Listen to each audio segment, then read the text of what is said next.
video part 2 of my Fromel Supreme Kit for my 68 custom Princeton Reverb.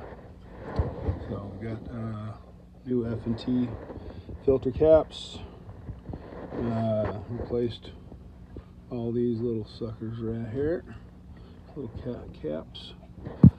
There's 6 of them right here.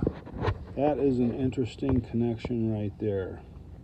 Now that didn't come out quite as pretty as I kind of hoped to, but I don't want to bend it around, and I mean it's not hurting anything. So, but this is part of their modification to change how it powers the preamp tubes, separates the power to the preamp tubes from the GZ34 apparently.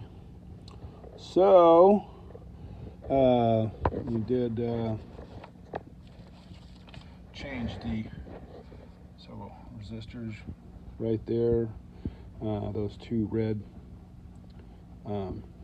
caps have been changed, and then that little pissant cap right underneath there, that one was changed.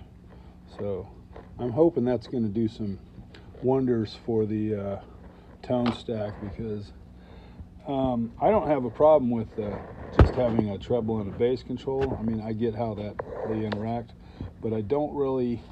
The one thing I've always disliked about this amp, and it's just a mild dislike, is that it's heavy on the bass, man. Really heavy on it. I'm hoping that is going to cure that situation.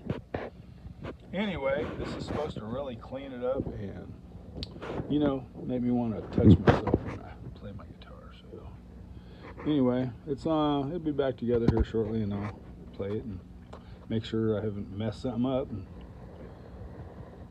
play some tunes. Thanks, bye.